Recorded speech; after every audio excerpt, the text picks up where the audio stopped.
welcome to the Circle of Grace One. I'm your host, Chief Principal Teacher and Founder, Brother Francis E. Revels-Bey.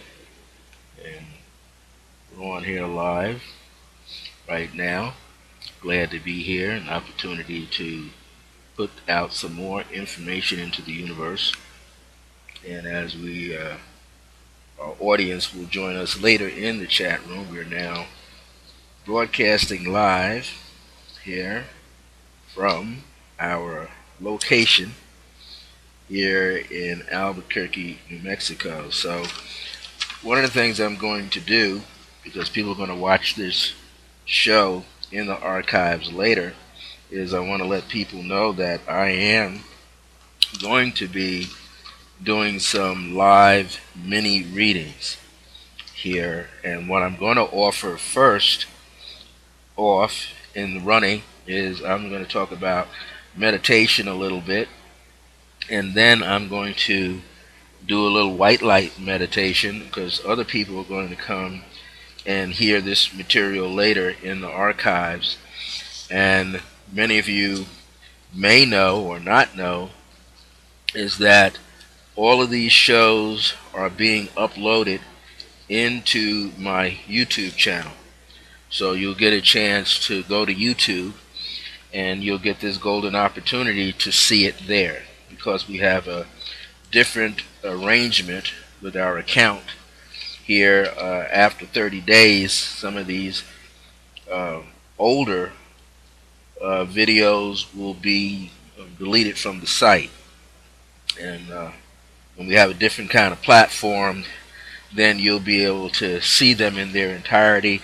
But it's a great thing that you get a chance to replay them here over the next 30 days, or better yet, just cruise your way over to my YouTube channel and you have an opportunity to watch the show right there.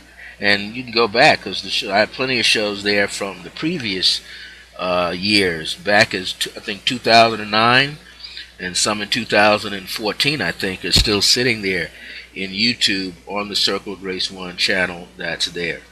So I welcome all of you when you do come in later, and those of you who could be listening perhaps through your iPad or your tablets or your iPhones, through your Androids, because they have free apps, and so you can do that. So let me start this show off.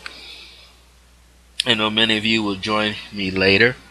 And again, this is the Circle of Grace One's channel here on Ustream.tv. I'm Brother Francis E. Revels-Bey. Through divine power and by divine grace, know that each and every moment that I'm here, I'm seeding grace as divine grace, remembrance, and understanding, along with compassion, into your life. My programs are designed and created to assist you on your own spiritual path. That'll allow you to unlock doors to the mysteries inside of you, to help you understand anything and everything connected to metaphysics and spirituality, connected to your own divinity, and the expression, be it external as well as internal expression. Through divine grace, may you be blessed by everything that you hear here and everything that you experience here. And know that I'm here for you. And so shall it be, and so it is. Amen. So, we're here today. It's, to many people around the world, it's St. Patrick's Day. To me, it's another day of the week. It's the day after my birthday. I had a wonderful birthday yesterday, turning 64 years of age. And to many of you, I may not look like I'm 64, and to a lot of you that know me personally, I don't act like I'm 64. So this is an opportunity to come here and experience the teachings that I have acquired in my 42 years come this July, that I've been allowed to experience divinity, metaphysics, spirituality, in its different forms, how it is presented to us, how we might find ourselves along that path, and how we participate. And sometimes I'm going to bring other elements in, like one day I'm going to talk about the beauty of the selenite. And let me put it more. This is a selenite. Actually, it was I got it back in New Jersey many years ago. Somebody blocked it off, shaved it off. It was part of a rod, and pretty stealthy, healthy rod. So I was able to get several pieces of this, and this is one of my favorite chunks. Excuse me. And I have plenty of smaller chunks here that I work with, all different sizes. These kind of sizes I'm working in my artwork. I shave some of them down, and I have an assortment of crystals around me all the time. So we're going to be incorporating. You might say that you are a part of my metaphysical and spiritual institute, which is called the Circle of Divine Grace and Remembrance. It's a place in your heart, in your mind, in my heart and in my mind. And for a small fee, you get an opportunity to experience the many disciplines and the many pathways into those disciplines that I have studied. And it is a 5-tiered program. Some people can complete it in 2 years. I've only had a few students that have completed it in under 2 years, because these kind of teachings are all day seminar workshops, and I've done them online numerous times. I've done several of them in person, and it is an all day, 2 day fair. So it's like one day you're spending 6 hours, and on the second day you're spending 4 hours. So it's 10 hours worth of accumulated time and energy going in, and then also fielding questions of students, and so that you get um, a very good awareness of these teachings. So, hopefully before this year is out, we're going to really ground in the Circle Grace One here in the state of New Mexico, and we're going to be able to do some things, and I will be in position to pass out some certifications to people, so that they know that I know that they know their material. And in working with this, there's over 40 different subject matters that are spread out over what we call weekends, and there are approximately pretty close to 12 or 13 weekends of this material. So it's not like you take it every weekend. It's actually, in the beginning, each level might go month to month, but what happens is there's so many lessons, days of lessons work. So, for instance, in level 1, there are 4. And so it's the best way to digest this information is for people to go 2 times a month, you see, because there's a lot of information that you're going to take in. If I see that some people can take on more, then we set it up every weekend. This is what they're going to be doing. So, and then we take a break in between so people have time to let all of this assimilate into their lives. So this is why it could be a 2 or 3 year program, and it could cost a heck of a lot of money.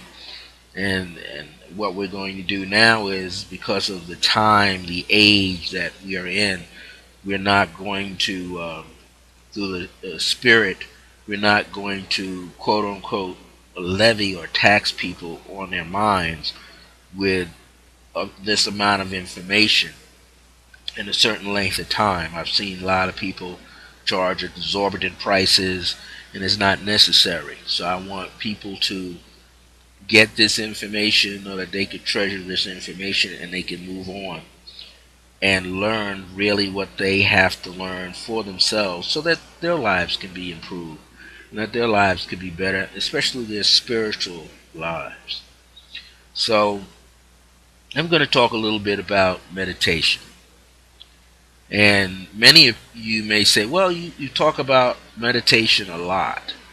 Well, that's because meditation is the foundation for all that you're going to learn. It is the crux of the matter. It's something that people need to know a lot about, and they need to know how to exercise the meditation.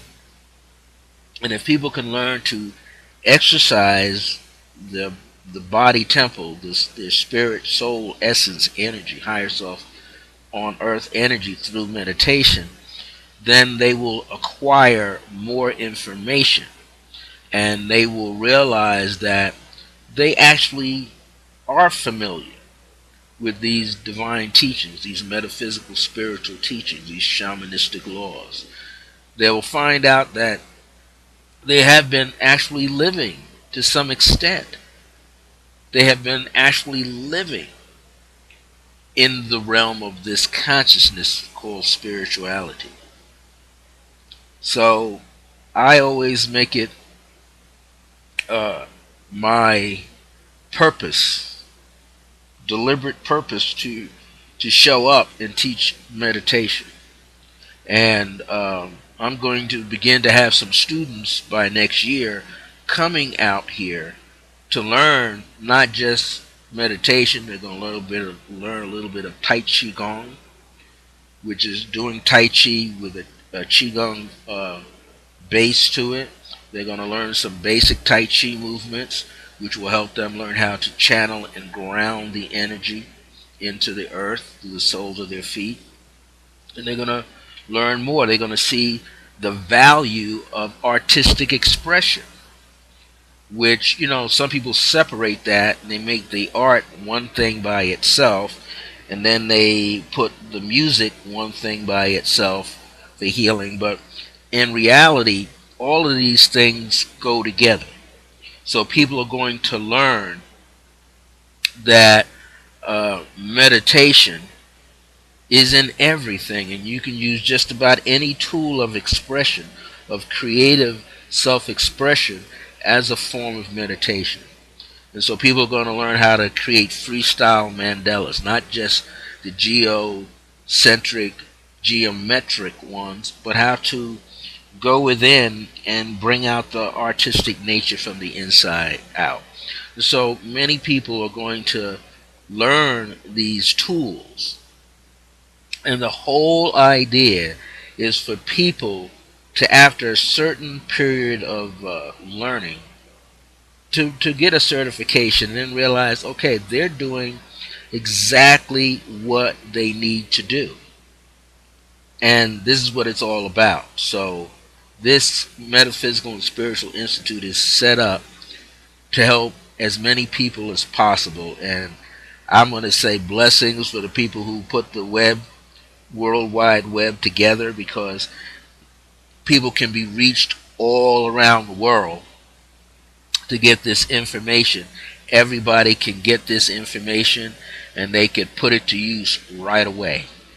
So what is meditation? Well, meditation is, and again I'm going to teach it, meditation is the act of finding your center of being, the act or state of mind that you consider and to know it's your state of awareness of being who you are.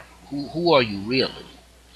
So when we go through meditation in centuries old schools, philosophies, be it Zen meditation or Chan meditation was called in Japan, and then it moved in through India, and it became actually through China, and then down into India, and even further back into Himalayan and Tibet, all the way through. And people learn that, Chan, Zen, it's meditation, is learning how to go deep inside your consciousness. So one finds the center of their being, the center of their awareness, the center, the place of stillness. Because when you're meditating, you have to find a place of stillness where quietness exists, where you go deep inside yourself and you bring that quietness, which is really healing to you from the inside out. So you find your serenity, if you want to call it your tranquility, you find it on the inside. And once you find it, you do your best to establish and root it and maintain it and cultivate it so that all that you experience through your life is peace. And in that state of peace, there's harmony. In that state of harmony, there's balance. In that state of balance, there's an understanding that you have. Or like people say now, you have this understanding, you have this overstanding, you have this innerstanding. But the word is stand.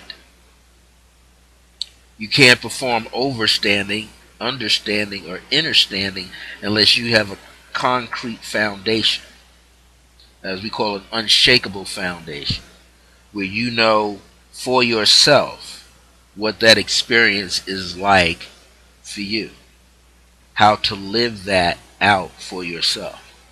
So what we want to have people understand is that meditation is not something that is difficult. Meditation is something that people can acquire. It's understanding some basic principles and then move forward so that they are experiencing the meditation for themselves. Now, what else goes along with meditation? There's deep breathing. You have to find that rhythm of your breath, that cadence, that certain beat or rhythm. And when we learn how to utilize meditation, we learn that there's so many beats or counts that we make when we are doing that.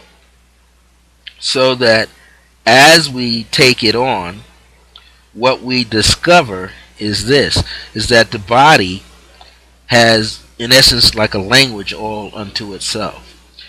The body could bring you to a level of deep awareness. Why? Because you're going within yourself to acquire. So as you go into this deep sense of awareness, you are allowing yourself to be free. And many people, that's what we're seeking. We're seeking freedom. Freedom from what? Freedom from stress, freedom from worry, freedom from anxiety, freedom from fear, freedom from anger, depression, sadness, melancholy. So when we're practicing meditation, we're seeking to come within ourselves, to get on the inside and allow ourselves to feel the presence of our truth, presence of peace. Now, people say, okay, well, if that's the case, I'm seeking to find my centeredness, to be centered within myself, with this perfect peace, harmony, and happiness, and joy, and celebration of life, and unconditional love, and compassion, and understanding, overstanding, understanding. What else? If it's going to release me from all of that, what else can meditation do? Well, we know for sure if you practice every day, meditation will control blood pressure, because you'll have control over it. So you'll be calm enough and relaxed enough so that your blood pressure, if it's low, it will reach the level it's supposed to be. If it's too high, you can bring it down to the level where it should be for you. What else can you do with meditation so that you benefit from it? Well, you could shut out other unwarranted energies that are not coming from you. You're broadcasting energy all the time, and every other living thing outside of you is broadcasting energy all the time. So If, let's say, you're in an environment where people are, and you have no choice, but you're in this environment, you don't really have any choice. People are acting negatively. Maybe they're cursing too much. Maybe they're making lewd remarks. Maybe they're being loud. If you are empowered through silence within yourself, you can control a certain amount of that. Maybe you can't get outside of the box, outside of the cube, but while you're in there, you can create the space for peace. And if your energies are strong enough, your energies can override negative energy, your positive energy. And you're the independent solo person. So you can put out enough energy where other people eventually get up and leave. You can put out enough energy where you're able to invoke the presence of divine things, spiritual things that are very positive out of the atmosphere, and the energies that are at that point stagnated energy, immobilized energy, negative energy, terrible energy, whatever you want to give it, it has to get up and move. So you could get that magical inside yourself with the meditation skills, techniques, and your deep breathing and your focus and your concentration, where you can begin to influence and impact your immediate surroundings. Now, many people have studied transcendental meditation, which was one of the initial schools of thought that were presented way back in the 60s and the 70s here in the United States. And people practiced that just to be in that state of mind where it's just absolute peace, absolute pleasantry, to the point where it was a part of them in their being and their environment. And many people still practice it today. If you know about the Deepak Chopra, he uses it all the time. He talks about it all the time. And there are many other people where like minds get together and they focus nothing but peace into the atmosphere, into the environment, into their community, where they start envisioning and feeling everything taking on peace, everything taking on harmony. So people say, well, these things, can they be affected? Can they be affected by the mind, someone's mind? Can that person control that environment? Well, here's what you want to know. You're not going to willfully control someone else's mind. No, what you're doing is you're sending out a signal, electromagnetic signal, into the air on the radio frequencies, as subtle as it can be. You are releasing a repetitive thought along with a repetitive feeling. And you are not seeking to control anybody that's outside of your physical person, outside of your range that's around yourself, your personal space. But what you are seeking to do, you're seeking to release the feeling of peace, harmony, happiness, unconditional love over and over and over and over and over and over. And that's all you're seeking to do. And what will happen, because everything is energy and energy contains intelligence, divinity, people, no matter what state of mind that people are in, they're going to eventually experience it. And they have free will. They can say, what's that? I don't know what that energy is. It feels strange. Somebody might say, wow, that energy, I don't know what, it feels inviting. It feels good. So then the person who has that thought of mind, that feeling, what are they actually saying if you were there? They're letting you know or letting someone know around them that they feel that the environment that they are in is an environment containing peace, harmony, happiness, joy, celebration, understanding, grace, remembrance, divinity. They're feeling that and more. So they want to come into that environment. Now we know when these kind of meditations are practiced over and over and done in groups and waves and done at the same location and the same time, same location, same time of day, same time, what happens? A vibration, a channel, an energy field begins to build up. An energy field begins to build up, and a person who's in that environment is feeling it, is receiving it. And so this is what people have to come to realize, is that they are in the process of receiving. And when one is in the process of receiving, one is receiving joy. One is receiving happiness. One is receiving the gift of peace, harmony, and happiness in that person's life.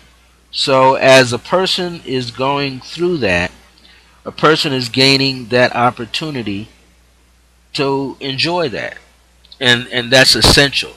Someone just called me and said I need to place a text message to an individual who just called. Not everybody remembers that I broadcast at a specific time of the day. So I want to make sure this individual, who happens to be one of my spiritual children, gets the message. So, again, people should realize that they have this unique ability to be a part of something, which is energy. Now, what we're learning is that we are now the energy that we're seeking. We appear to be in this illusionary form called a physical body. And yes, it does contain things: blood, bones, muscles, tendons, nerves, organs, cells, cellular memory.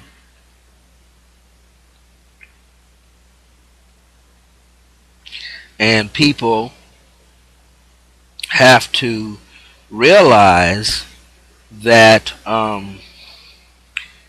this is an opportunity where they can be the giver, the sender, the issuer, and at the same time become the receiver. And this is essential in meditation. It's not just a one-way street where you're sending energy out. You're also feeling energy come back toward you. And once you begin to do that, you begin to realize that this is who you are, this is who you choose to be, this is what you care to be, this is how you share who you are. Why? Because you're giving out this energy. You're giving out this energy to people. And this is, a good thing to know, because it is who you are. You are a spiritual person having a spiritual experience. But guess what? You are this individual in this human physical form, which is the illusion in this physical world that we all agreed to our minds intensely for it to be what it is. Yet we can experience something beyond it. So meditation can help you go beyond the physical, get outside of your physical being, and begin to see, begin to experience the true self. And so a part of this journey this evening is for each and every one of us that will be listening now live or listening later can receive this opportunity and also know that you are creating this opportunity. Let me get a little swig of water here, spiked with raw apple cider vinegar. You see, because we have choices. We're making choices all the time. Are we going to be in a positive state of mind, or are we going to be in a negative state of mind?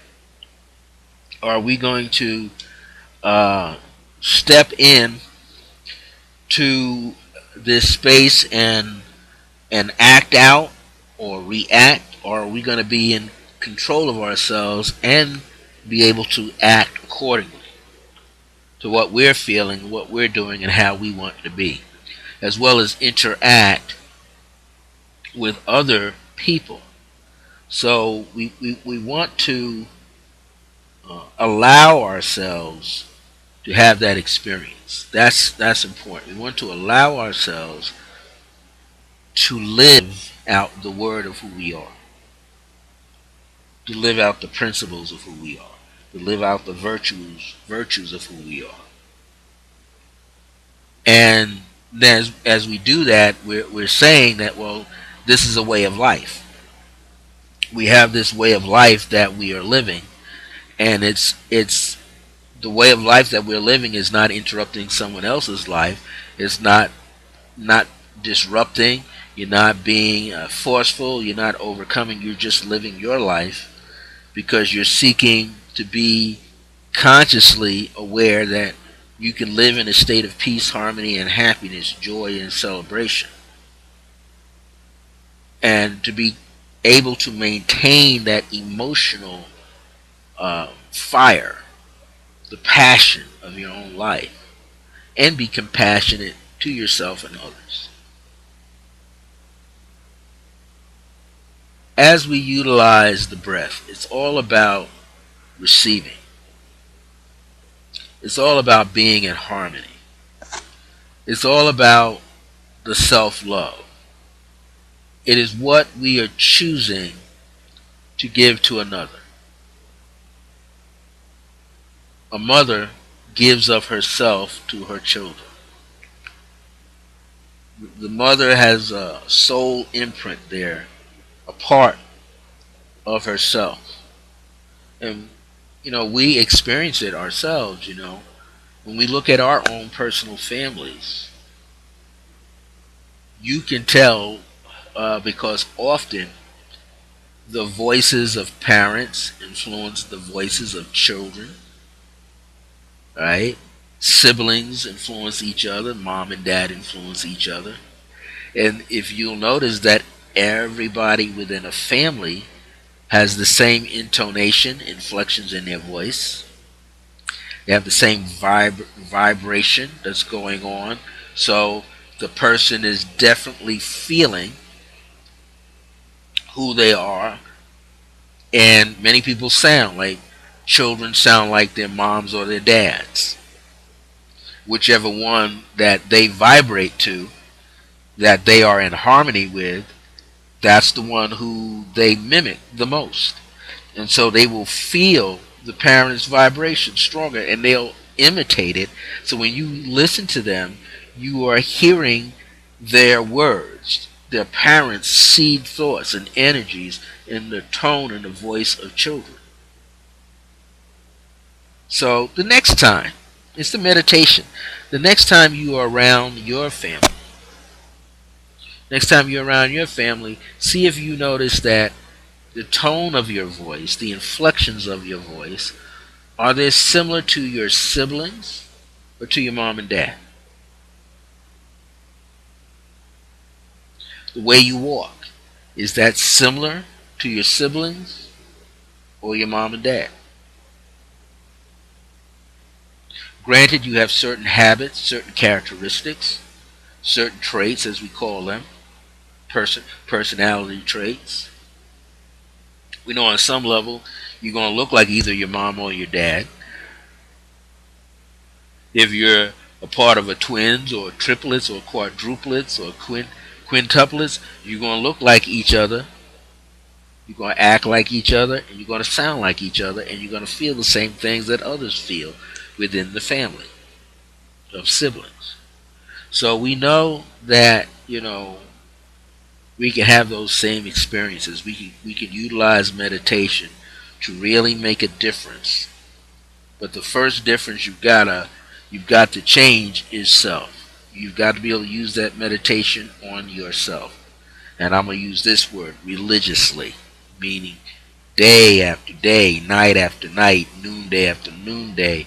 You're going to use that meditation to pare down, to cultivate your thinking garden and your speaking garden and your emotional feeling garden.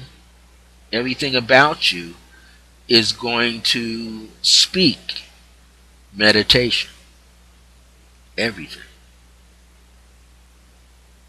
So what if I told you right now that you can experience meditation? What if I told you that you don't have to have any real formal training with meditation? All you need to do is just take the moment out every day, capture the moment, and go into deep breathing, focus, concentration to meditate. One of the things that a lot of ancient meditation schools always utilized was nature, the four seasons in nature that they saw. Focus on trees, plants, butterflies, insects, other animals in their terrain. Then focusing on their own personal breathing and the posture and the room in which they do it in. All these things begin to paint a picture for the one who's going to meditate. Meditate with music, live music, tape recorded, CD music, DVD music, music captured from the internet, taking it all in. But what is the ultimate goal? Again, is to quickly or eventually find your centered space within you. The physical chakra is the bridge between the upper worlds of expression and the lower worlds of expression. The upper worlds of divinity, and then divinity expressed on earth. So we know that if you practice yoga, it's going to help you. You practice Tai Chi, it's going to help you. You practice Qigong, it's going to help you. You practice some form of martial arts, it's going to help you. You practice running and jogging and swimming, hanging from parallel bars and uneven rings or equal rings, you're going to experience some form of meditation. Why? Because your mind is going in that direction. No matter what you're doing physically, your mind is lending itself to be open. So why don't we just take a few minutes right now, where you begin to breathe in through the nose and release the breath through the mouth. Inhale again without holding the breath. Just let it out. Exhale. Just letting it out. Why? Because this is important. When you breathe fully, it means you're consciously aware of the outer environment and the inner environment. You have to, because in order to properly meditate, everyone, you're going to be sensitive to something. You're opening up your levels of sensitivity, your psychic senses, your intuitive nature, your feeling nature. You're opening that up to receive, to interpret, to filter. So You breathe fully, and eventually you understand your whole body is into the breathing. Whole body. Even though you could be seated erect, as straight as the back as you can, or lying down at a 140 degree, 150 degree angle, like lying down on a lounge chair, or laying down flat on a mat, on the floor, or on a chair. Eventually, you're going to recognize that you're this even output and input of energy, waves of energy, and that it's not only affecting its environment, but it's affecting you from the inside first, because that's where it has to go. So just breathe. Place the tongue to the roof of your mouth, just behind the two front teeth, on that hard ridge, and just breathe. Inhale. Follow the breath in as you inhale through the nose, and then drop it out of your lungs, exhaling, and just following it with your awareness. Inhaling again, and then exhaling. 1, 2, 3, 4, 5. Prepare to inhale. 1, 2, 3, 4. Shift 5, and then exhale. 6, 7, 8, 9, 10. See, so if you want, there's 12 beats. The fifth beat is when you're changing your conscious awareness, that you're stopping or slowing down the inhalation so you can then exhale.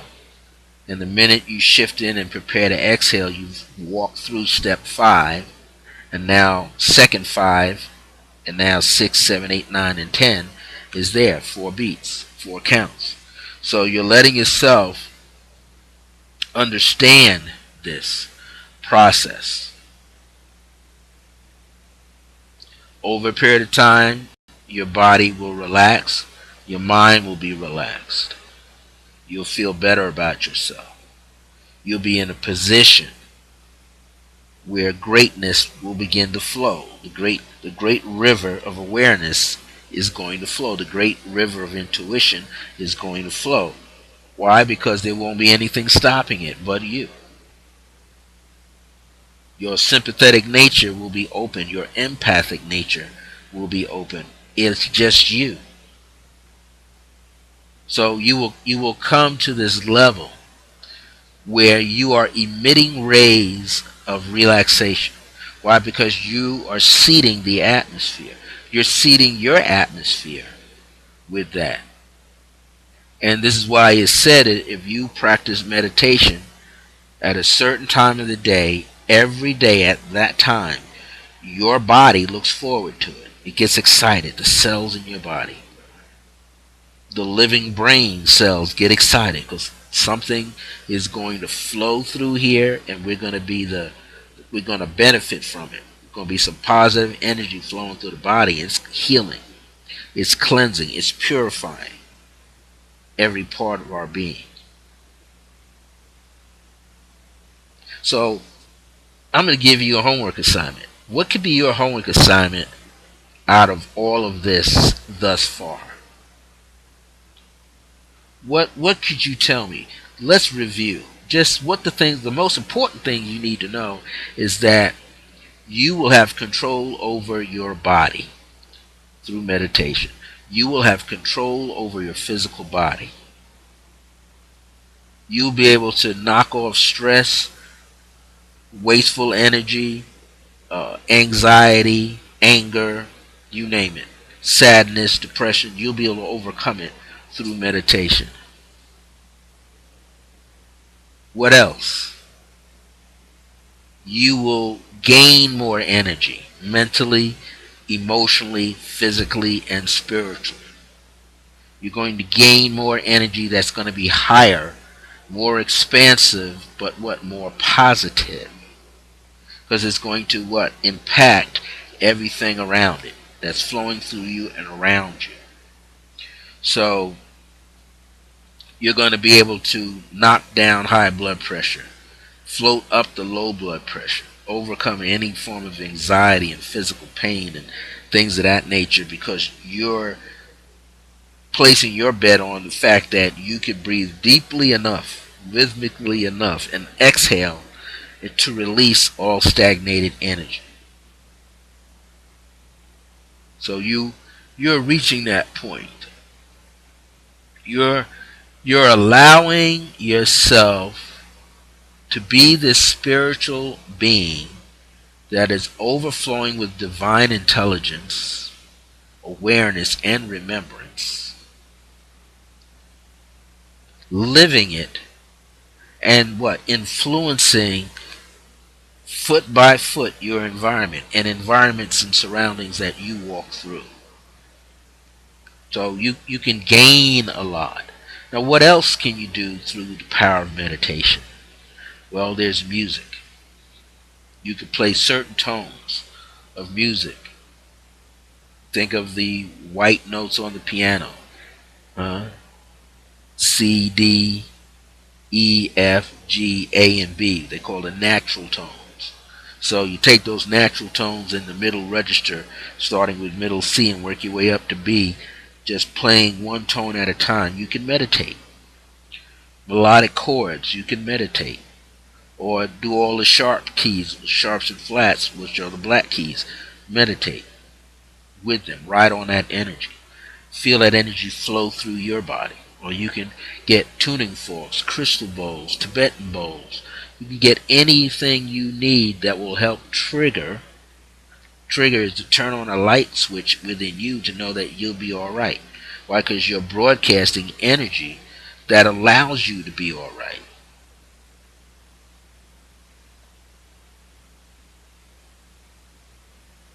So, I'm just going to pull off one color. And if that color is around you, I want you to glance, just gaze at that one color that you might have around, that I'm getting ready to tell you. I want you to envision a beautiful sky blue turquoise color. Turquoise is sky blue with a tint of green in it. That'll make it turquoise. And I want you to place your awareness as if that color is an object. And that object is your target, so you're just focusing on it. So let's say I'm going to take this penny. I'm going to take this penny and I'm going to focus. I'm going to put it on my computer, my laptop, and I'm going to put all my energy on it, all my energies of awareness. And I'm just going to put on the desk. I'm just going to be consciously aware of it. Take a small object. Just become consciously aware of what it is. It is an object. It's made out of certain materials. Then I want you to pick it up and I want you to begin to observe and look at its detail. Is it very detailed or is it a misstamp? What year is it? This is a 2015 copper penny. So you want to look at it front and back to see if there's anything that may change. You look at its design. Anything that will change. You just study that. But I want you to absorb it. So as you look at it, its front and its back side, head or its tail side, what I want you to do is this. I want you to inhale upon it as you see it. And then exhale as you see it. And I want you to flip it over. Back and forth, up and down, right to left, however you want. And just absorb the energy, the light that's ricocheting off it. Take it all in. And then what you want to do is close your eyes and call it into being. Describe it to the best of your ability, what you can remember. Little exercises like that will teach you how to be laser focused. Laser is like a beam of light, and you intensify that beam of light because you're looking through the third eye, you're looking with the heart center, and all the other chakras of your body are joining in, and they're having that experience. You're taking it in. And as you take it in, you're able to do what? To separate what you feel from what you think, from what you saw. And if the penny could be tasted, then now it becomes what you taste. And if you could take it and tap it on a hard surface, now you're taking in the sound that it helps create. So you want to create some small exercises like this. Because you create these small exercises, it puts you in a position,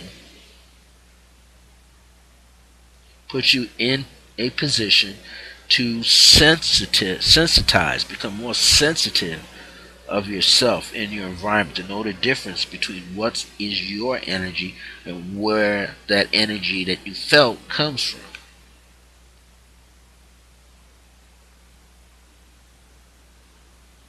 That's what you want to do. You want to begin to grow in awareness about what this is. This life is energy. Your teacher is energy. Your personal self is releasing energy that's affecting you because you are holding on to it. Now it begins to influence your environment because you're consciously and constantly broadcasting whatever's going on inside yourself and putting it out there so much that it sticks on the environment.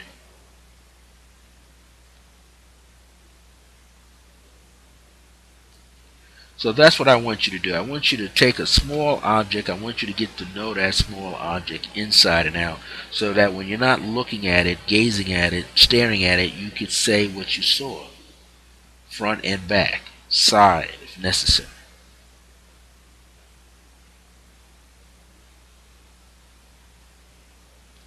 Then I want you to breathe.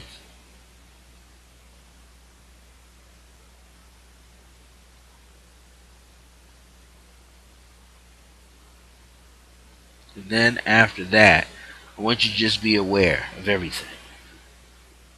Because the more aware you become, the more sensitive you become, the more aware you become, the more you start to remember. Then these different experiences don't override you. Because you don't need to be overridden by anything. You want to be centered. So, what I'm going to do right now, I'm going to give you a brief announcement here. This is the Circle of Grace 1. It's founded July 2nd, 1999 AD under the aegis and the anointing of the Angel of Grace through Divine Providence. It's my own spiritual and metaphysical ministry. It gave birth to its own Metaphysical and Spiritual Institute on February the 7th, 2009, called the Circle of Divine Grace and Remembrance. And it's a 5-tiered study program. It'll take you about minimum at least about 2 years to complete it. It has over 40 topics. It marches you through the tarot cards so that you have a firm understanding of how to use tarot cards. It takes you into numerology so you can understand how to use it, because these are your tools that you go out into the world. If you're a metaphysical person, spiritual person, a spiritually enlightened person, a psychic reader, you need to understand some tools. And you take those tools with you after you have a certain degree of proficiency that has developed. And then meditation itself, and then some Tai Chi, and my own personal Tai Chi short form, which has 16 movements. But first you learn 2 at a time in conjunction with what you're learning, and then you learn all 4, and then you learn 8, and then you take a break and you go into the last 8. But at least what you do in the first 8 is the seed. So that's taught. And then my own intuitive hands-on energy balancing work, that is taught to you. So I don't teach Reiki, but I teach something that comes to me all the time. So I'll show you that and how to incorporate it in what you are doing. How to sense and read auras, that's a part of it.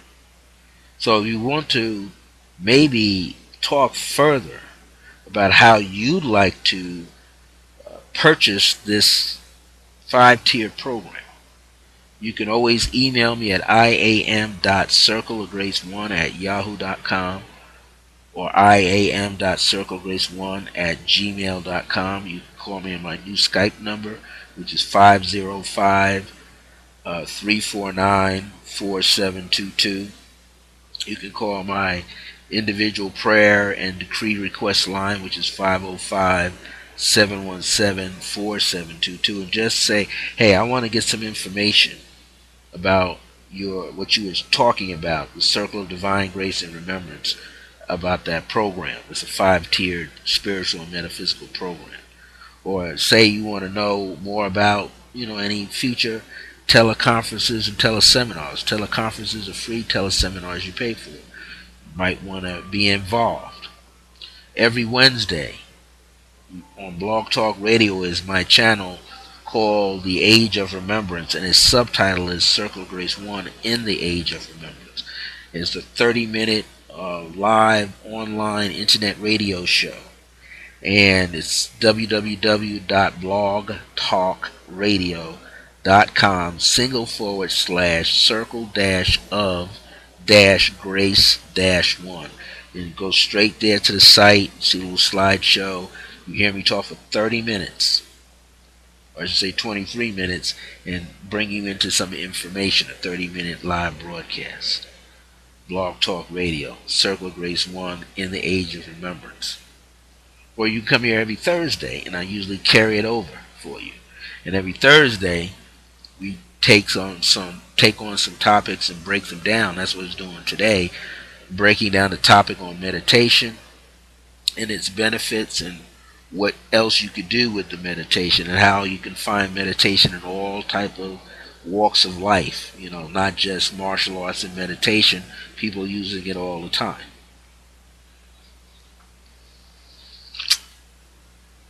So I want people to get that information. Now, we were planning to do some readings, and I can see here that not many people made it yet.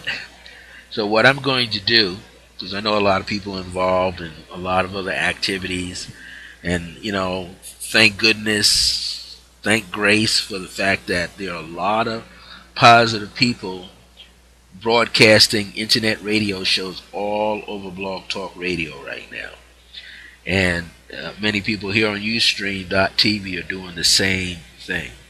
So I'm in the flow, so that people can get this information. I'll be here next Wednesday. I have one of my students coming in town, so he's going to get a chance to sit over here in the office section and listen to me do the show live right here on Ustream.tv at 5 p.m. to 7 p.m.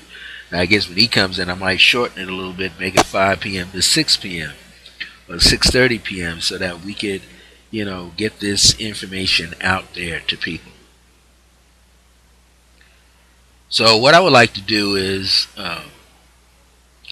march down the line talking about numbers right now. People always have an interest about astrology and numerology. Numerology, Numerology. What is numerology? To me, I tell all my students, numerology is the shorthand of astrology.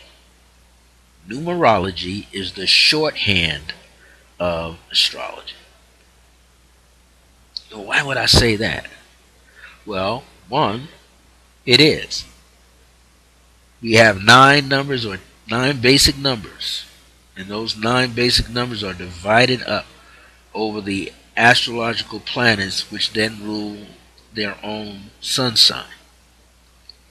So by taking numerology, we're able to get a pretty good picture of a person's personality, mindset, what they think about, some of their actions. I have a very good friend of mine that I studied with a little bit back in 1978. His name is Lloyd Strayhorn. You may have heard of him. Lloyd Strayhorn is a master. I call him a grand master of numerology. He was first an astrologer and then changed into numerology, and he does both of them. and he's a very popular person. In fact, he's one of the few people that teaches in New York City, where he lives, teaching in the city colleges of New York at Hunter College, a numerology course, a 13-week numerology course. And I think the course is How to Read a Person Like a Book. And he goes all over the country giving these workshops. How to Read a Person Like a Book, he calls it. And he's very, very, very, very, very good. Lloyd is the man when it comes to that intense studies of numerology.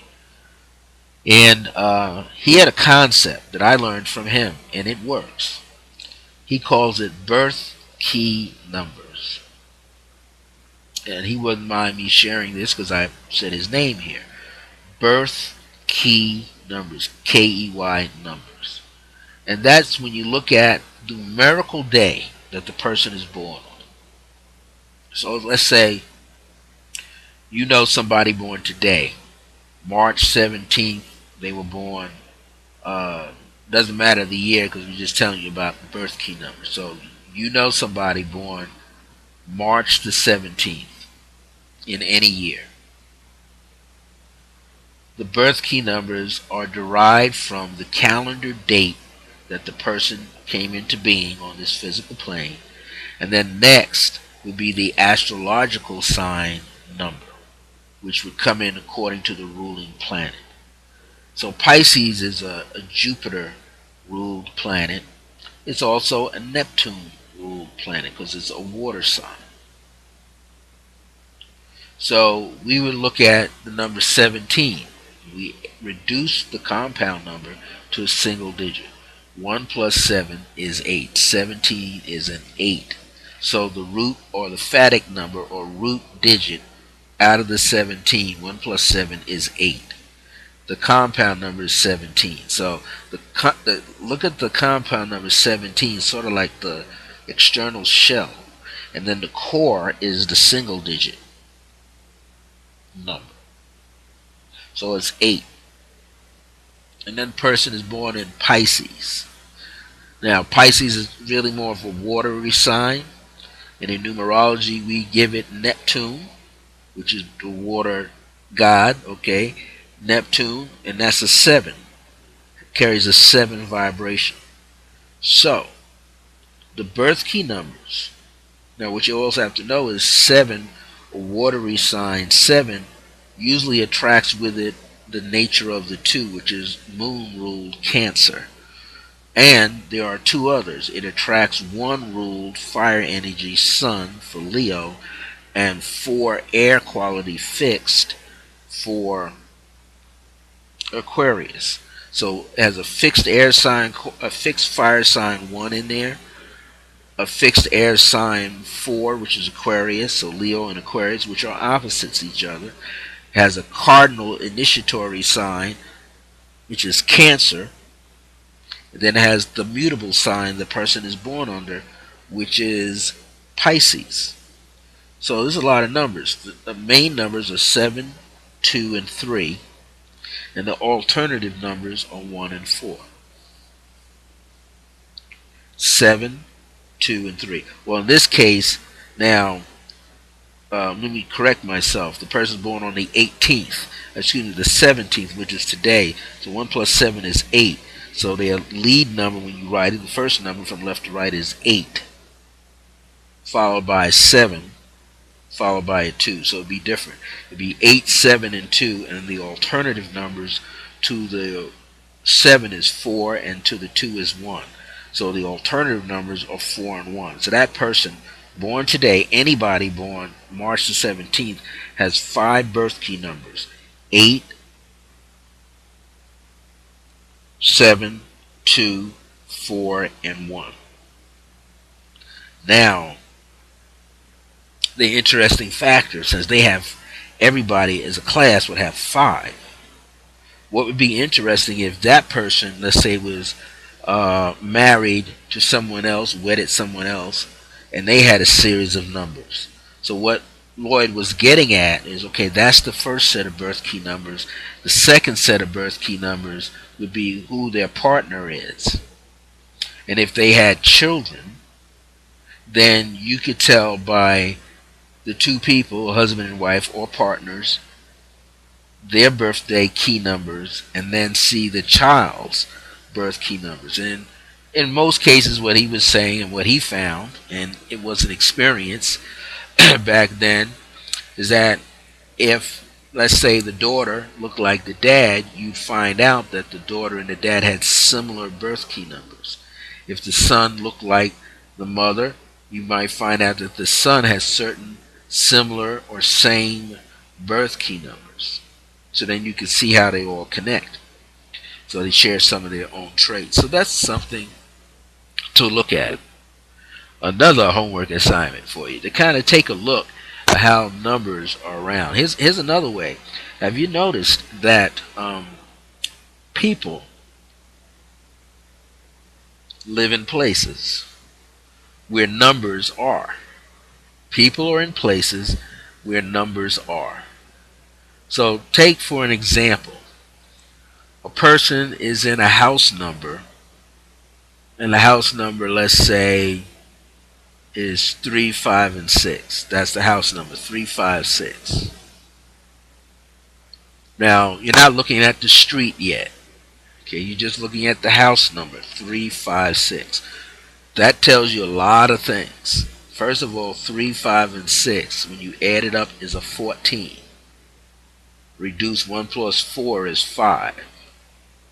So the base number, root number of 3, 5, 6 is a 5. Has a compound number of 14. Then it has the individual numbers that make up the number, which is 3, 5, and 6. So if I was interpreting that, I would say it like this. I would look at that root digit 5. That tells me that people in the house, they think fast, they move fast on their feet, they might even drive fast. They're very good at communicating their ideas to other people. They have an interest of sales. 5 people are the best salespeople on the planet. They could sell cars, they could sell motorbikes, they could sell flowers, they could sell food, they could sell clothing, they could sell furniture. This is a quality that they carry because they're communicators. Then the compound number that made it up was 14 out of the 3, 5, 6. So 14, that's in the series of the 5. So what about the 14? The 14 is like an individual that's well known by other people. One of the things that they might be striving to do is striving to have balance and moderation in their lives because they're constantly on the go all the time. 14s, they got more than 5. 14 has to be out and about. They can't really sit home.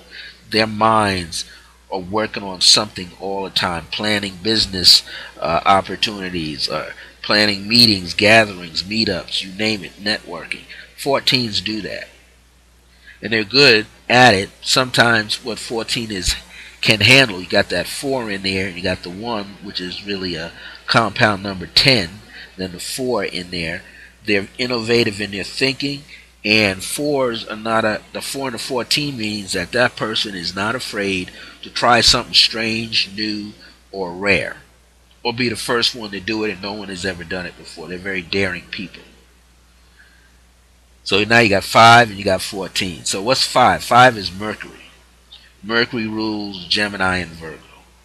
So Gemini and Virgo people are attracted to a house number 3, 5, 6, which adds the 14, and 1 plus 4 is 5. Who else is there? Gemini people. Gemini likes to meet a lot of people, know a lot of people. They like to be in the middle of parties, socializing. So Virgo and Gemini people would be attracted or living in a house that was marked 3, 5, 6 or 5, 9, you name it. They're in it, they enjoy it, they love it. The house number could be 401 or 104 or 410. They enjoy being in that place. Okay, because 5 is speed. Their mind is being stimulated all the time. But what about the other numbers, 3, 5, and 6? Well, those like minor numbers. So we know about the 5, but what about the 6? 6 is Venus. which rules Taurus and Libra. So Taurus and Libra is secondary to that house. And 3 is Jupiter ruled number, and 3 is Sagittarius. So secondary figures that would fit comfortable in a house that added to a 5 are Sagittarians, okay, because of that number there, and we got that 14 from before, but 3 is Jupiter. So they can really enjoy themselves in a 5-house Sag. Why? Because it's about being known. So they're going to make sure that everybody knows them before they leave. They're going to try to acquire a lot of friends along the way. They're going to be perhaps very jovial and show a lot of energy. Okay, 5 is movement. Virgos and Gemini are going to do the same thing. 6 is Taurus or Libra. So there's secondary elements in the house, meaning that they're the second group that can get along inside that house. So what you find is numbers are very, very interesting. Numbers draw you into places. Numbers can kick you out of a place. What do you mean by that? Or how about people who are seeking jobs, change of jobs, and seeking a better salary? So what's happening with those individuals? What? Numbers, right? They want to get a raise. They want to get a promotion with some benefits, extra benefits. So that's numbers counting extra things. They want to live a better life, so they want to drive a better car, but it takes money to buy a better car. Live in a better house, better neighborhood, takes money. So numbers. We're all dealing with numbers. Numbers help us to identify things, to help us label something, to help us measure. We use rulers all the time. It's got numbers on it. Centimeters, right? Millimeters, meters, feet, inches. We're using numbers to help us measure our environment or help describe the environment that we're in. This is our goal. So, when we strive and we use numerology, which is the study of numbers and their hidden influence in your life. You can't see it with the physical eye yet, but you know it's there. Maybe another homework assignment for people. Start looking at the numbers in your life, starting with your phone number. That means all 10 digits are going to add up to something. Start looking at house numbers. Well, sometimes people have the number on the apartment door, the number on the building, but they go inside, they got letters. So you incorporate the letters.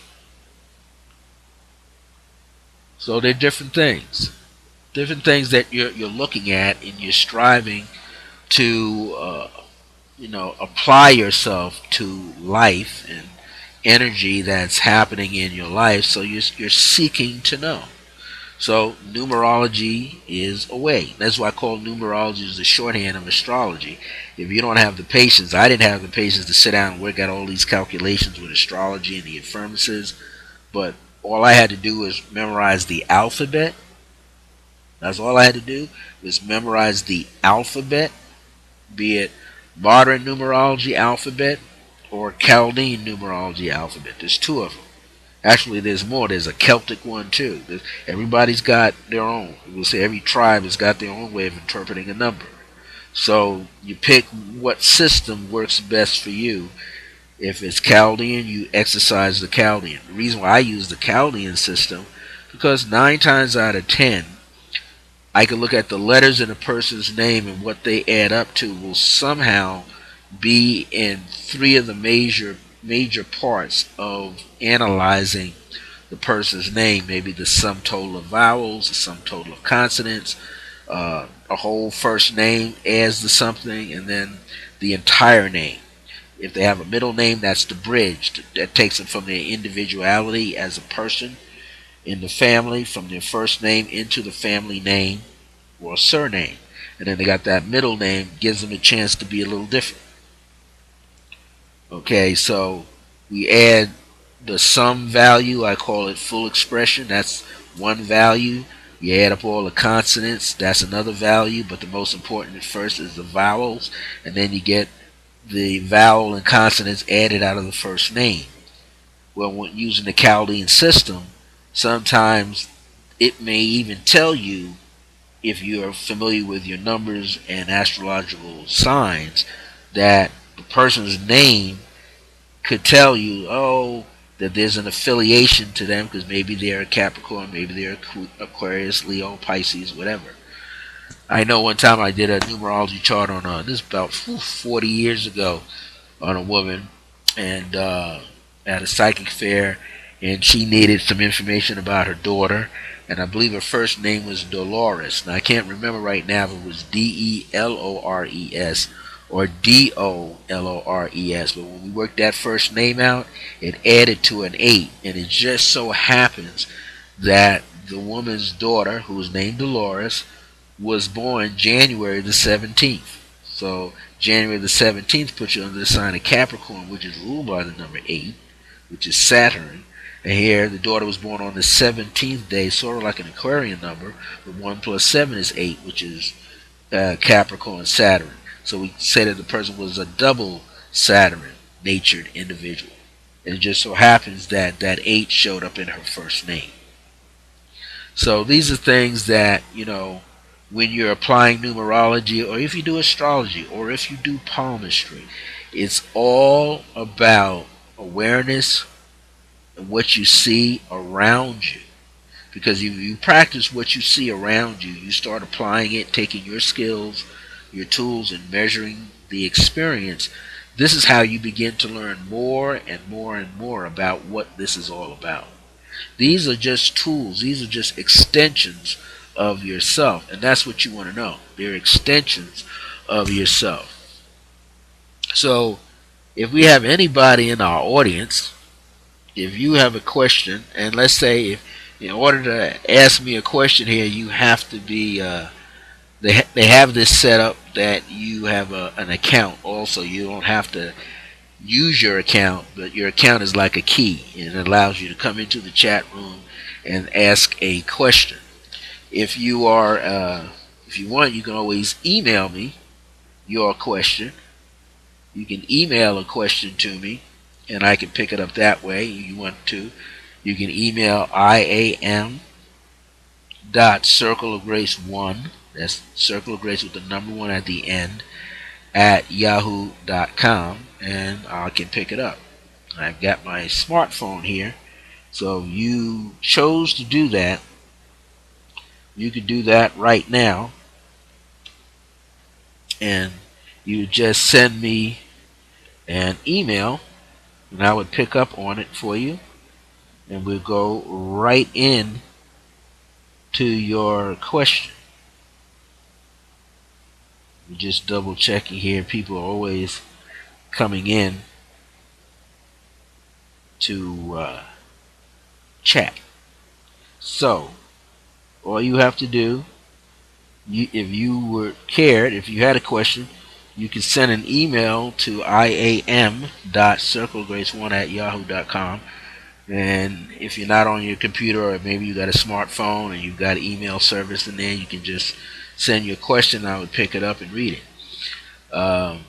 Or you can come back and chat at another time. So these are just awarenesses. I wanted people to be aware of opportunities, how to utilize the metaphysical and the spiritual disciplines to give them a better understanding of the environment that they are in.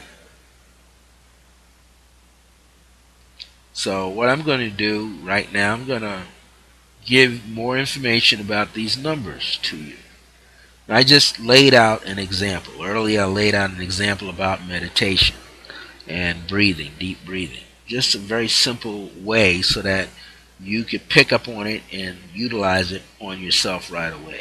Now let's talk a little bit. We have about almost a half hour left to go.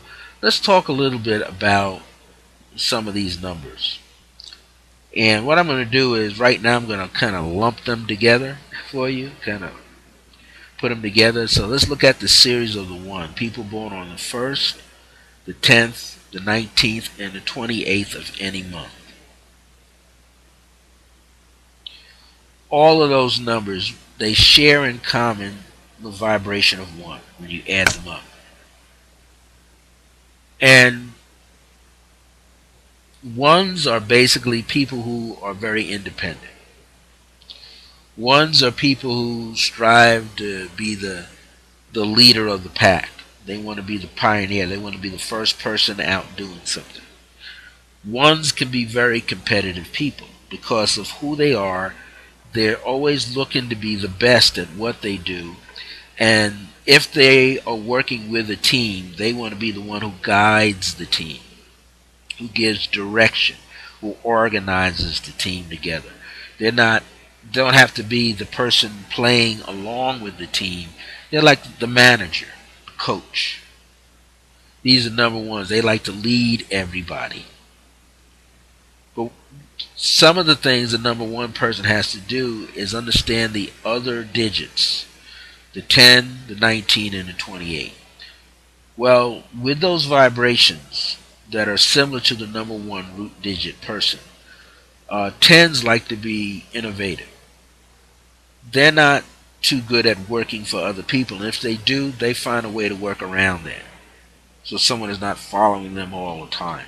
Ones don't like anybody telling them what to do. So tens, they can work along with the information. They're very observant, but up to a point. Unless they really work on themselves of being a team player, ones, tens, 19s, and 28s most likely don't play well in that genre. Ones and tens, they get nervous. 19 and 28, they can work in group format. They don't really mind because 19 is about bare naked truth. So they're about honesty right off the bat. And the nature of 28 are people who don't like to make a mistake. So they will double check calculations over and over and over to make sure everything is correct. You give them a grocery list, they're going to make sure every item was bought. And if it wasn't bought, they'll either circle it or strike it out. Why? Because they're trying to stay organized and they're not trying to be confused mentally or emotionally about some information that they're working with. Then you have the twos. That's the vibration of 2, 11, 20, and 29. Well, the twos are what we call the house of relationship, the house of balance and harmony. Twos are your diplomats, your ambassadors. So if you had a company and you needed to deliver a message, well, you could deliver that message with a number 5 person or number 3, all the odd numbers, but your best person to put out there is a number 2. Why? They're going to come to the table. They're going to negotiate for you. They're going to come from a state of peace, harmony, and happiness because that's where they're functioning. They love that sense of balance. So you'd want a number 2 person. They can be the diplomat. They're there to bring the peace into the environment. If there are 11, 11 is the dreamer, the visionary. 11s always have to watch who their friends are. Sometimes number 11 people are seeking friends a little too much. It should be their own best friend first. They should establish a good relationship with the universe. Then they got a little backing behind them. 20. 20 is a transformer. 20s like to make changes that stick. Changes for the better. That's a number 20 person. Rarely will you find a number 20 anywhere within the 12 months trying to be something other than itself. So 20s, they love to work along with the group. They can be the competitor, but they like to work behind the scenes and they'll make sure everybody's working together. So they're a team-oriented person. That's the 20. The last of that group is 29. 29s, sometimes they can talk about the same thing over and over and over, but each time they talk about it, it sounds different to you. So they find ways to kind of entertain you with difficult subject matter. They got that 9 in there because they're the warrior, and they got that 20, which is a 2, so they're a peacemaker. So they're a peace warrior, you might say. Spiritual warrior, that's a 29. Because they're not going to start anything. They're trying to put a band-aid on something. They're trying to clear something up all the time. So they're good at negotiating. They have the inner strength to do it. Then you have the 3s, school of the 3. house of the 3, which is the 3rd, the 12th, the 21st, and the 30th. Well, the 12 and 21, that's reverse of each other. So 21 is that motherly wisdom kind of energy, the goddess kind of energy. 12 is the energy of destiny. Like I've gone over the wheel enough times and I want to be free. Sometimes when a person has the 12, is things can be going great for them, and then either they get very bored, because 3s don't like to be bored, they like to be mentally stimulated, or get some physical stimulation.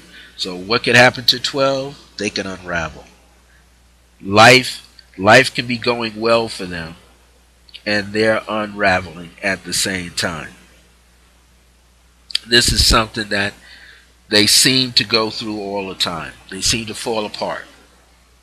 And that's because the nature of 12 is always picking at itself. They can be a perfectionist instead of being a little laid back.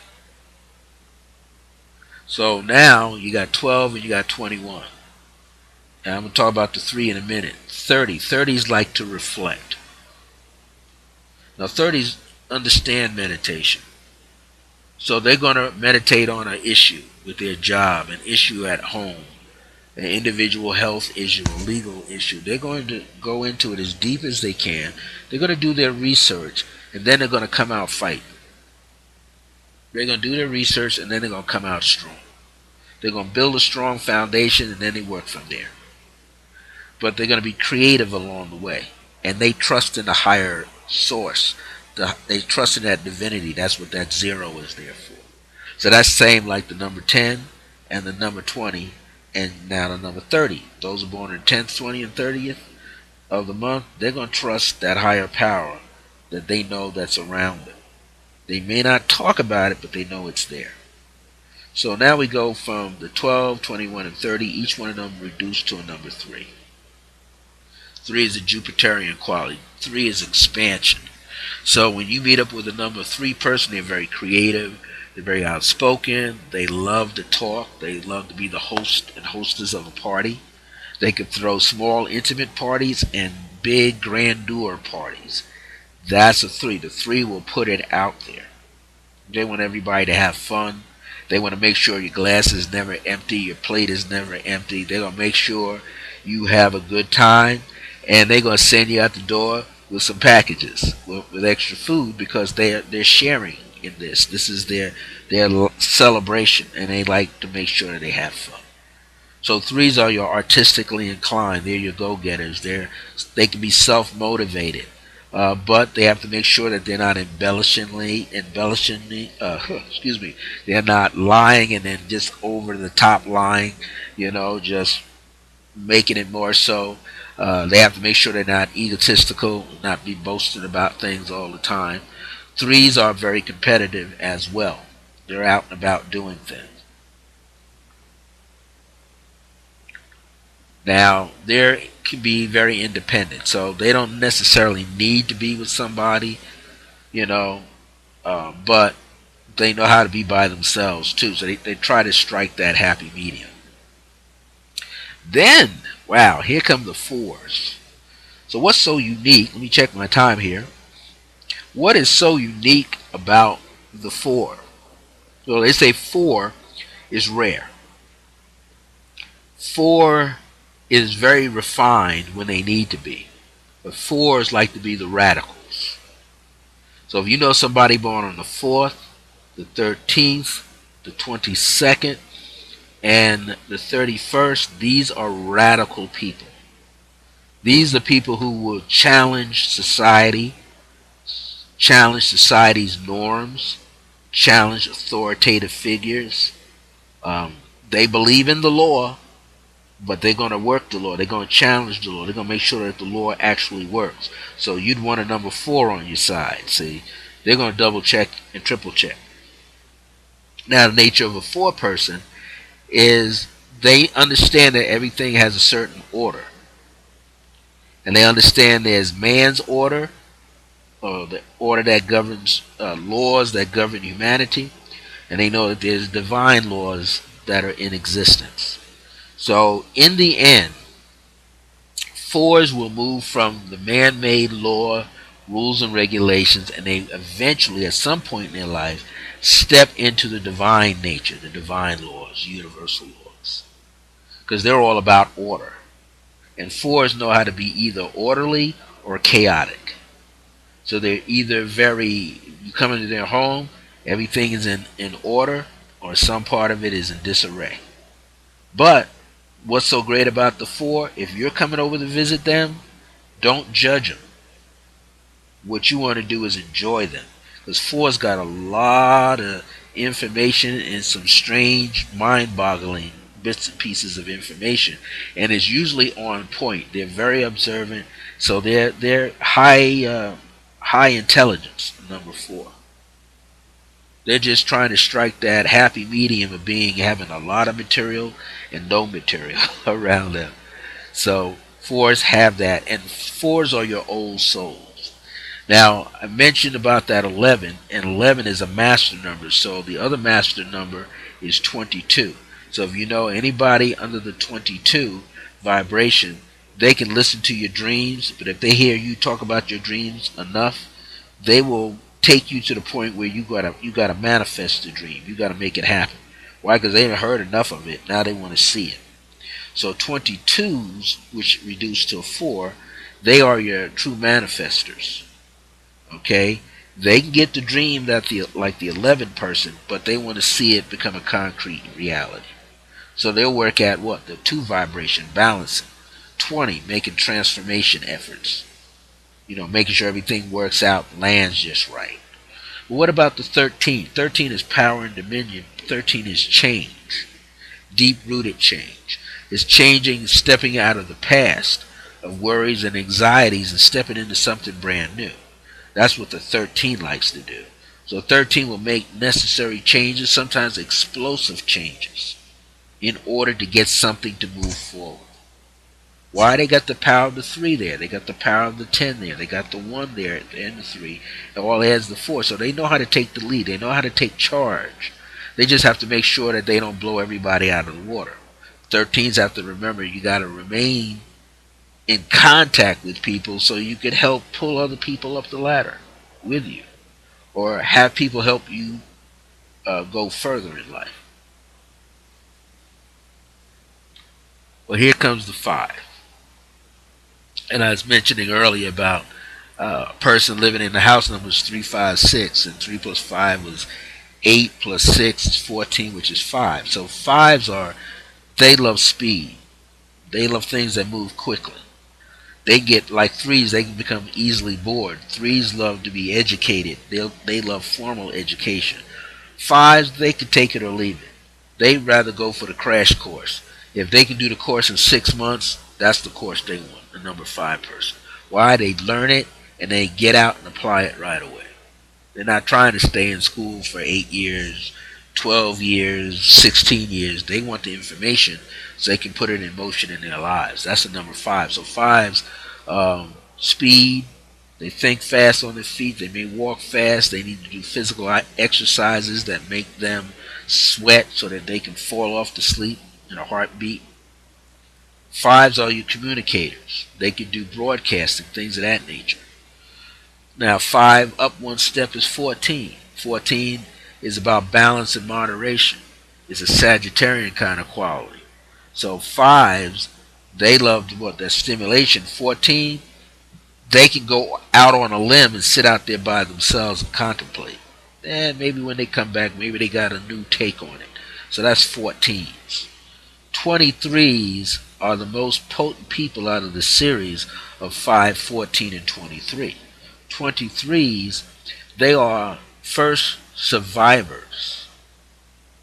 They overcome difficult situations. Or maybe they don't, it's in a day-to-day battle.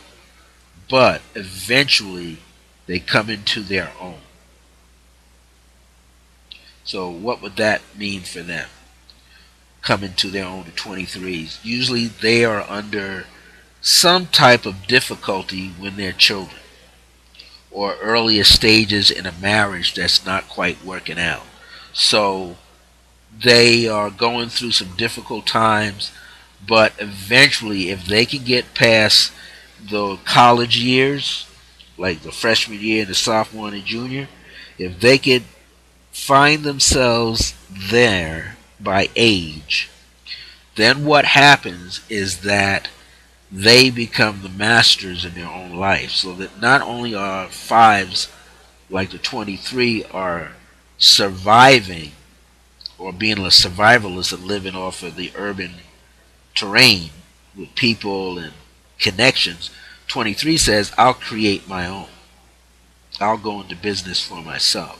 Or I'll work for as an intern, learn all I can and make the company a multi-millionaire kind of company. And maybe I'll be right in there at the top.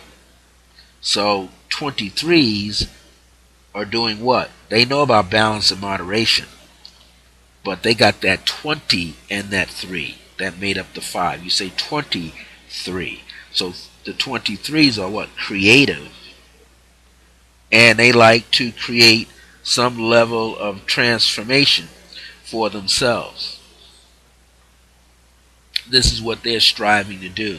Create some level of transformation in their life. So once they do that, they're on top of the world. That is what's so good about the 23s.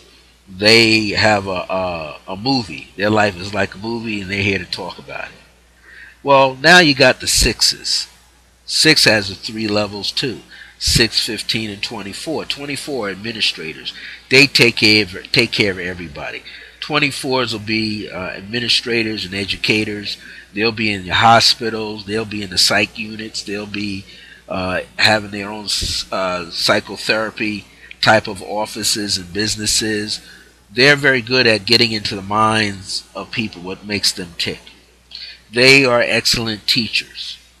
They also, like 23s, can go through a lot of life's difficulties, but eventually come out on top. Then you have the nature of the number 15. And the nature of the 15, we're just going backwards a little bit. 15 people are individuals who sometimes need to see a lot of changes. In other words, they get bored like 3s, they get bored like 4s, they get bored like 7s do. They need to see some variety. Or what happens is, when they're going through, this is 15, when they're going through life's changes and issues, they got to see something make a move every 3 weeks, every 3 months, every 3 years. They got to see some changes. And if they don't see the changes, then they will create the change. So what is 15 doing? They got that root compound number 10, so they know they got to be innovative. They got to think for themselves. They got that single digit 5. They got to act on their feet. They got to think quickly. And then 1 plus 5 breaks down to 6. So 6, 15, and 24, they're family-oriented people. They're community-oriented people. They're true team players. They are trying to express love, unconditional love into the world. That's what a 6 is trying to do. They're the caretakers. So if you're married to a 6, 15, or 24 person, they're going to take care of you. They almost might smother you a little bit because they're expressing a lot of love. And you've got to let them express that love, or they feel very uncomfortable. They make good parents, good teachers, guidance counselors. They do a lot of that work. Now another 3-leveled number as we're going up. The rest of them are the same. Like the 5 had 3 levels, the 6 had 3 levels, the 7s, 8s, and the 9s have it. So you go to the 7. 7 is your down-to-earth spiritual person, but sometimes can be moody. Your 7 likes to be in relationships, but they like to be to themselves while they're in the relationships. That can be upsetting to other people. Other people may not understand why they got to be by themselves all the time. Well, first of all, 7s, they can talk. They're talkers, but they're listeners, and they are observers. They have keen awareness. But the thing about the number 7 is, if they're in a meeting, they want you to get to the point. Why? Because they can see the direction that the information is going in before you even get there. The other side of that is they see how the information is impacting everybody else in the conference room. And if everybody else is falling asleep, 7 is falling asleep too. Which is saying it's boring. So when you're teaching a number 7, you got to be animated. And when number 7s are teachers, they have to be animated. Because if their voices doesn't go up and down with any inflections, if they don't show a lot of excitement, then they can bore the heck out of their students. Then they won't be able to keep anybody's attention. Then you got 16. 16s have to be very careful in relationships. Why? 16s have a high fiery energy. See, 7 is Neptune, 6 is Venus, but that compound number 16 is a Mars kind of influence. So 16s, through no fault of their own, sometimes they will attract people who have a high sexual energy, or sometimes have an addiction to sex, drugs, alcohol, and other stuff. 16s will be well liked by people who are married. Why? Because they can see that they're good listeners and good people with a good heart. But 16 then falls into the triangular situation. And of course, it's never good for anybody. So what 16s have to do, if they got a person, a female that's their friend, and they're married to somebody else, that female, that woman, is going to be their friend but can't be around them all the time. Why? The spouse will be jealous. And if she was on the other foot, the same way. So 16s have to be careful in and about relationships. If they have friends that are coupled up, spend less time with them, because someone in there is going to like that 16 better than they like their partner. 16 is the listener. Now also, 1 plus 6 is 7, so 16s are very intuitive and very cognizant, and they have this high empathic nature like 6s do. 7s though, 7, 16, and 25, most of the time they will be off to themselves. But they will be observing, and they're very spiritual. They can be very practical. They're dreamers. 7s and 16s are biggest dreamers. 25 will dream it and then got to put it into motion because they don't want to hold on to it too long. They want to see it multiply itself. So 25, like the 23 and the 24, these are the people who are quite observant. They like to administer to other people, help other people out. However, they like to help them and then move on. Either they take the person that they helped and move them to higher areas, where they can advance, or the 25 helps them, and then the 25 just doesn't show up the next day because they feel like they taught the person, they helped them out as much as they could. Now they're free to move on, which is a problem with 25, because 25 has to learn how to end a situation, how to seal the door and not leave somebody hanging. Excuse me. Now you got 8s, 8, 17, and 26. So here 17 is like an Aquarian number. 26 is they work hard and they play hard. That's a 26. Work hard, play hard. They love family. That's 6 vibration. They like to make changes to family and community. That 20 vibration. 17, they can take it or leave it. You can hang with them or don't hang with them. They don't care. Usually they're very good at what they do. The number 8 itself is a Saturn influence number, so they like to be in control. They are experts in their field. They're good with long-term money and short-term money. Long-term investments, short-term investments. Number 8s. They can invest in money and handle it. They're pretty good with real estate and legal matters. Now 6s are good with real estate and legal matters, but 8s do it better. Your money people, in fact, people that can attract money but they might spend it fast, are those who have a 6 in their birthday. You're born in a year like 1966, 56, 86, 96. That's 6 in there. Or you're born on the 15th or the 24th or the 6th. Or if you got that 8 vibration, 1958. Okay, that 8 is there. 17, 8, eighth month. So those people will draw money quickly into their lives and they'll spend it just as fast as they get it. 6 and 8 rule people have made millions of dollars. Many blow it all, either through gambling or some addiction problem that they have. The last is 9, 18, and 27. Nines are your warriors. Physical 9, single digit 9 is the warrior. You know, don't start a fight with a 9, they'll finish the fight. They don't pick the fight. You pick on them, they'll finish it. 18 is usually the number of good fortune, prosperity. 18 is the dreamer, though, at the same time. 18 has dreams.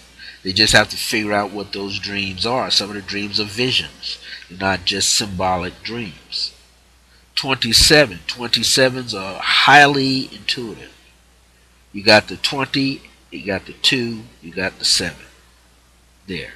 So they got the 2 water elements there. 2, Cancer, Moon, 7, Pisces, Neptune.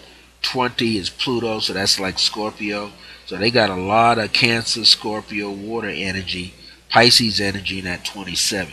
Now, we're not saying, okay, that they're under the sign of Pisces or they're under Aquarius. We're just looking at the number, you see.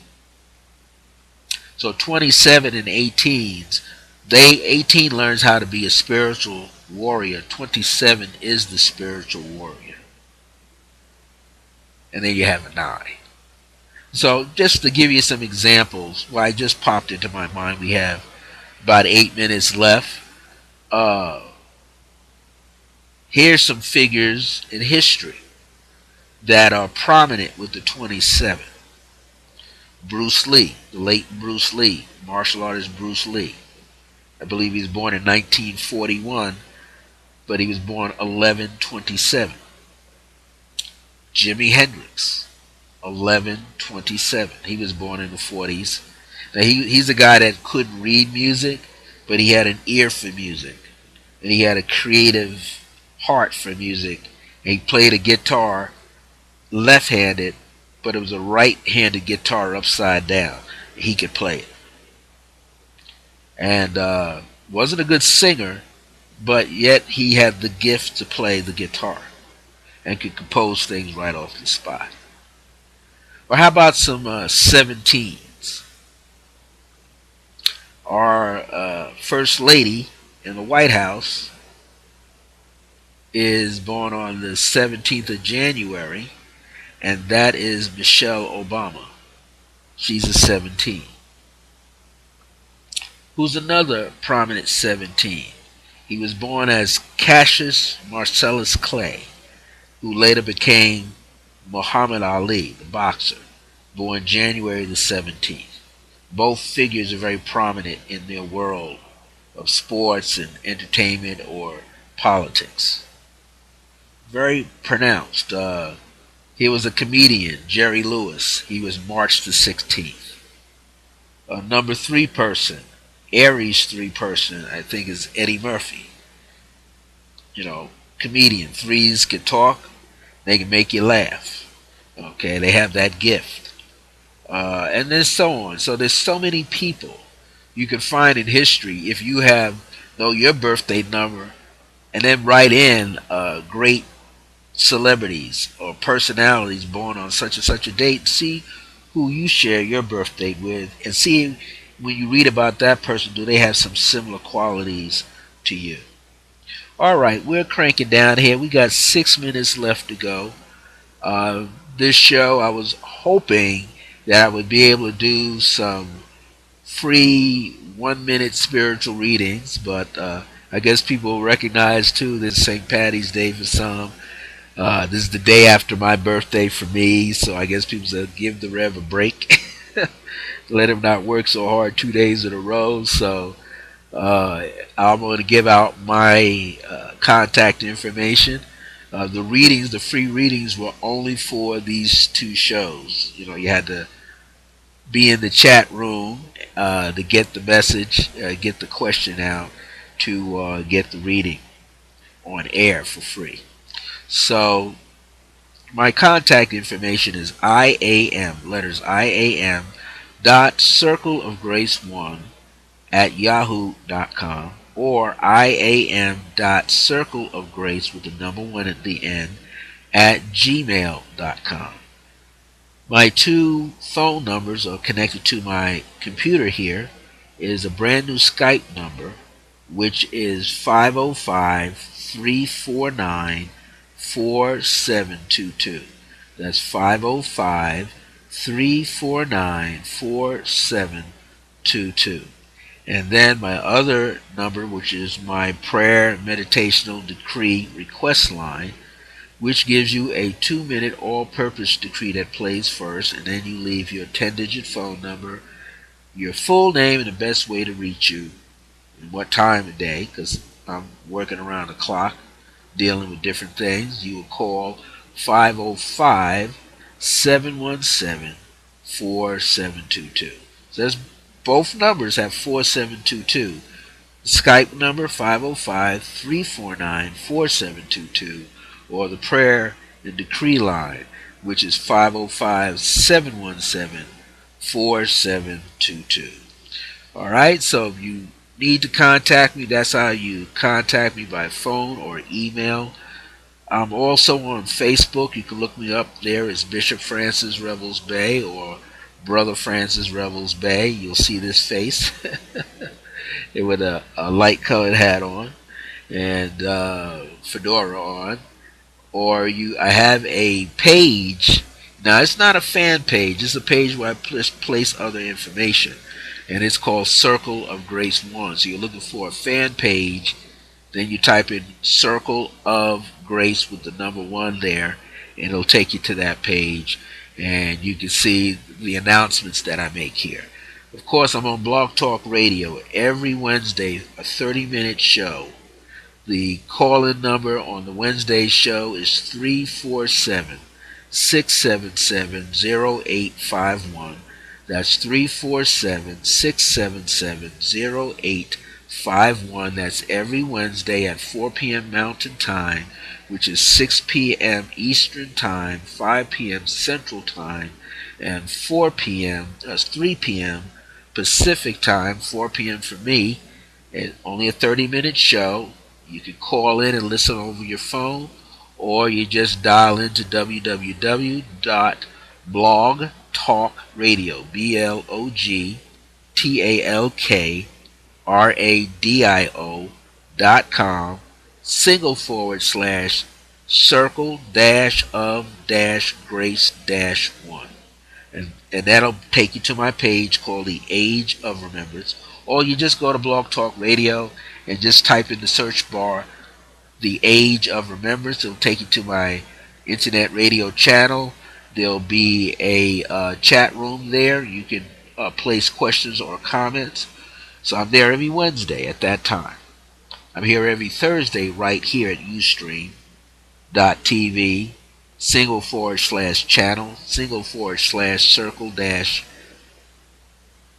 /circle-of-grace-1.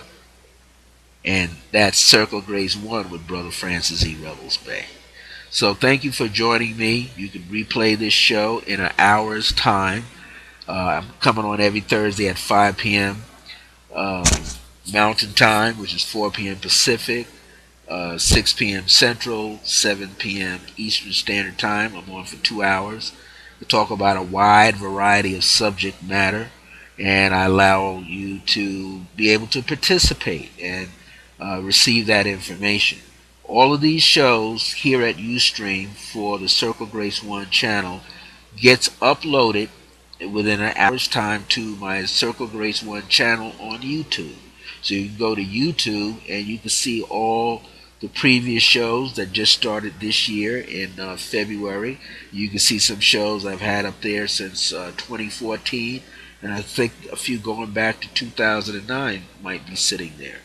There are some audio ones called from Spreaker, so it won't be a video. You'll hear audio of Spreaker.com radio. I'm going to be putting up some more things. I might be on Podbean.com, and I may go back to Spreaker and do some live broadcasting internet radio there. So we're going to have a lot of information going out to a lot of people so that you can get this. But go to YouTube within about an hour from now. Go to youtube.com, type in Circle of Grace 1, and you'll see this in its entirety. Okay? Or go to Blog Talk Radio and type in The Age of Remembrance for that channel, and you can pick up some of the previous shows. Okay? So in over 30 days, some of these fall out of rotation, so make sure that if you have a lot of space on your hard drive that you can download these shows here and from YouTube, or go to Blog Talk Radio. You can download the show so you can have them for an eternity. I want to thank you so much for joining me this evening. This is the Circle of Grace 1, founded on July 2nd, 1999 AD, under the aegis and the anointing of the Angel of Grace through divine providence. It gave birth to his very own Spiritual and Metaphysical Institute on February the 7th, 2009. Also under the aegis and the anointing of the Angel of Grace through divine providence. I am the founder of both, the host, the chief principal teacher, the spiritual mentor of it all. I'm Brother Francis E. Revels-Bey. I've been in this field 42 years. Thank you for signing in, seeing me do what I do, being a part of it. My grace is your grace. Until next time, remember that divine grace is a blessing as we are alive and well in the age of remembrance. See you soon.